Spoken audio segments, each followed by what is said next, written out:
Hello guys, welcome back to my YouTube channel. मैं doctor Manoj Yadav. Guys, आज discussion करेंगे कि अचानक से हार्ट अटैक क्यों आ जाता है। अचानक से हमें ऐसा क्यों लगता है कि हमारी हार्ट बीट बहुत ज्यादा बढ़ चुकी है और पेशेंट की डेथ हो जाती है। देखिए गाइस, बताना चाहूंगा कि अभी मैंने कुछ दिनों पहले एक न्यूज देखी जिसमें 13 साल की लड़की जो है उसको अचानक से हार्ट अटैक आ गया, वो पूरी कोलैप्स हो गई और उसकी डेथ हो गई। कई मेरे पास पेशेंट ऐसे आते हैं जो मुझसे ये पूछते हैं कि डॉक्टर साहब, अचानक से हार्ट अटैक आ रहा है, हमें भी आ सकता है, किसी को भी आ सकता है, तो इससे बचने का कोई उपाय है या फिर इससे बचने के लिए कोई टेस्ट है क्या।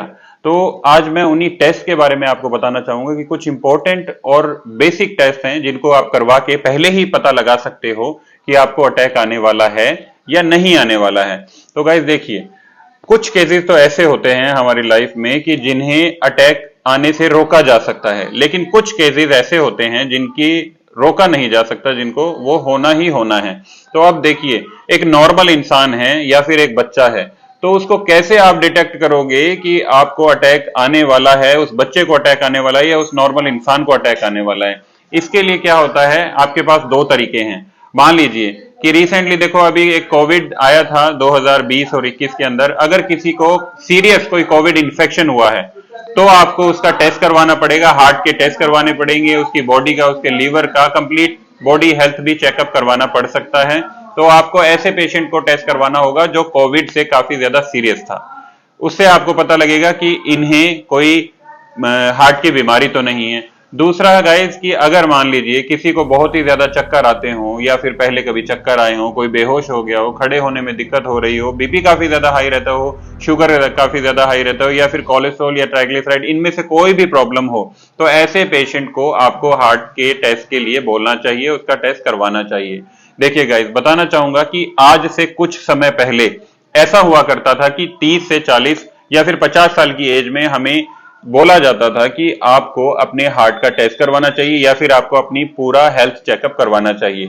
लेकिन आज के अगर आप टाइम को देखें तो जब 13 साल की एक छोटी सी बच्ची को एक हार्ट अटैक अचानक से आ सकता है, जिसने कभी कुछ ज्यादा ऐसा कुछ खाया भी नहीं जिससे उसका कोलेस्ट्रॉल लेवल भी हो या फिर कोई प्रॉब्लम हो, वो बच्ची बिल्कुल नॉर्मल थी जब उसको अटैक आया। तो यही मैं आपको बताना चाहूंगा कि आप 40 से 50 साल की एज में मत जाइए। आप 20 से अगर 30 साल के बीच में आपकी एज है तो भी आपको अपने हार्ट के टेस्ट करवाने चाहिए, चाहे आप बिल्कुल ठीक हो तब भी आपको करवाने चाहिए। अब इन्हीं चीजों में मैं डिस्कशन करूंगा कि जो टेस्ट हैं वो बेसिक टेस्ट कौन कौन से हैं, वो कौन कौन से टेस्ट हैं जिनकी वजह से आप पहले ही अपनी बॉडी को डिटेक्ट कर लोगे कि आपको अटैक आने वाला है या नहीं। देखिए गाइस, जो सबसे पहला टेस्ट होता है वो ईसीजी होता है, दूसरा टेस्ट होता है वो इकोग्राफी होता है, और तीसरा होता है सिटी कोरोनरी एंजियोग्राफी। लेकिन ये तो हैं तीन बेसिक टेस्ट। इनके अलावा भी काफी सारे टेस्ट हैं जो आपकी हार्ट की प्रॉब्लम को शो करते हैं, जैसे कि ट्रोप-टी हो गया, आपका एंजियोग्राफी हो गया। काफी सारे ऐसे टेस्ट हैं जिनको आप करवा के पता लगा सकते हो, लेकिन मैं यहाँ पे आपको उन सारे टेस्ट को करवाने के लिए नहीं बोल रहा हूं। कुछ बेसिक टेस्ट हैं जो मैंने अभी आपको बताए, यही बेसिक टेस्ट करवाइए, आपको पता चल जाएगा कि आपकी बॉडी में दिक्कत कहां पे है और आप उसका रिस्पेक्टिवली ट्रीटमेंट ले सकते हो। तो गाइज, यहां पे बताना चाहूंगा आपको कि ईसीजी के अंदर आपका क्या आता है। ईसीजी देखिए एक नॉर्मल टेस्ट है, आपको हार्ट की कोई प्रॉब्लम नहीं है या फिर प्रॉब्लम है तो आप सबसे पहला जो बेसिक टेस्ट है वो ईसीजी होता है। ईसीजी के अंदर क्या होता है, आपकी हार्ट बीट को चेक किया जाता है कि आपकी हार्ट बीट नॉर्मल है या अबनॉर्मल है। दूसरा टेस्ट होता है सिटी इकोग्राफी। सिटी इकोग्राफी के अंदर क्या होता है गाइज, इसके अंदर यह पता लगाया जाता है कि आपकी जो हार्ट की मांसपेशियां हैं, जो मसल्स हैं, वो स्ट्रॉन्ग हैं या वीक हैं। मेनली देखा जाता है कि जो हार्ट, जिसको भी अटैक आया है वो हार्ट की मांसपेशियों के वीक होने की वजह से होता है। कोई काफी पेशेंट है जिनको अटैक आता है या फिर काफी नॉर्मल इंसान है जिनको पता ही नहीं होता कि हमें अटैक आने वाला है, वो इसी वजह से होता है क्योंकि उनकी जो हार्ट की मांसपेशियां होती हैं, जो मसल्स होती हैं, वो काफी ज्यादा वीक हो जाती हैं। साथ ही जो इकोग्राफी टेस्ट होता है ये आपको ये भी बताता है कि आपका जो हार्ट का लेवल है, जो हार्ट की वर्किंग स्टेज है, वो कितनी है। जैसे कि अगर मान लीजिए आपके हार्ट की वर्किंग स्टेज 50% है तो आपका हार्ट हल्का सा वीक है। अगर आपके हार्ट की वर्किंग है जो 30% के आसपास है तो इसका मतलब काफी ज्यादा वीक है। अगर आपका जो हार्ट है वो 20% ही पूरी बॉडी में काम कर रहा है, आपकी बॉडी में काम कर रहा है, तो इसका मतलब कि आपको कभी भी सडनली हार्ट अटैक आ सकता है, आपको प्रॉब्लम हो सकती है। तो ये सारी चीजें इकोग्राफी के अंदर आती हैं। तो तीसरा टेस्ट है, तीसरे टेस्ट के अंदर चलते हैं, वो होता है सिटी कोरोनरी एंजियोग्राफी। जो सिटी कोरोनरी एंजियोग्राफी होता है, इसके अंदर क्या होता है कि आपकी जो बॉडी है उसके अंदर जो ब्लड वेसल्स हैं उनमें पता लगाया जाता है कि कहीं आपको कोई ब्लॉकेज तो नहीं है। अगर आपकी बॉडी में कोई भी ब्लॉकेज होती है, मान लीजिए आपके ब्रेन के अंदर ब्लॉकेज है, मान लीजिए आपकी बॉडी में कहीं पर भी ब्लड वेसल्स के अंदर ब्लॉकेज है, तो वो ब्लॉकेज को डिटेक्ट करता है। ये एंजियोग्राफी इसीलिए की जाती है। फिर उस जैसे ही आपकी ब्लॉकेज डिटेक्ट हो जाती है तो रिस्पेक्टिवली आपका ट्रीटमेंट चलाया जा सकता है।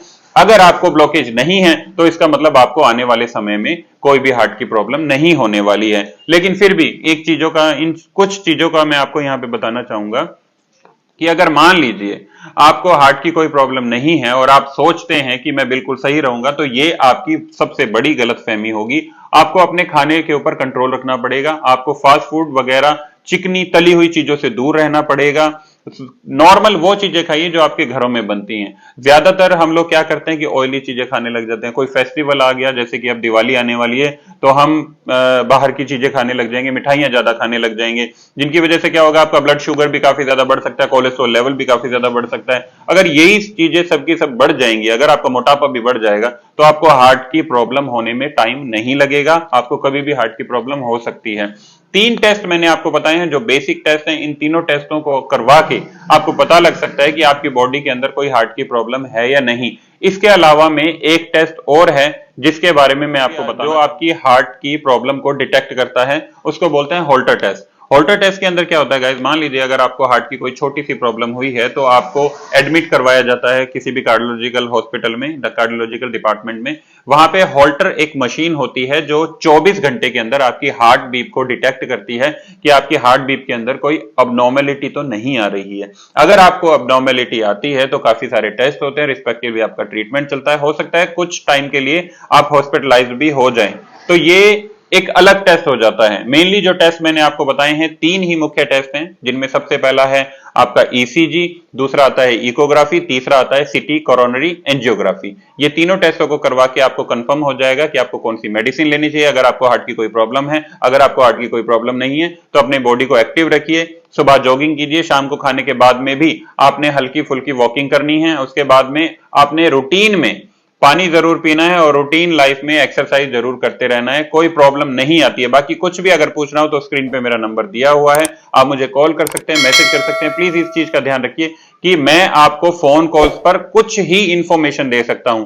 काफी सारे मेरे पास पेशेंट, काफी सारे डॉक्टर्स कॉल करते हैं कि आप हमें ये बताइए, ये रिपोर्ट्स चेक कीजिए, ये रिपोर्ट्स चेक कीजिए। तो मेरे पास इतना टाइम नहीं होता है हॉस्पिटल में कि मैं आपकी सारी की सारी रिपोर्ट्स चेक करूं। आप मुझे कॉल कर सकते हैं, थोड़ी देर के लिए मैं आपको टाइम दे सकता हूं। कोई इंपॉर्टेंट अगर बीमारी है तो आप मुझसे हॉस्पिटल में आके मिल सकते हैं। जो टाइमिंग रहेगी कॉलिंग की वो सुबह 10 बजे से लेकर शाम को 6 बजे तक रहेगी। इसके बाद प्लीज कॉल मत कीजिए क्योंकि मेरी भी पर्सनल लाइफ है गाइस।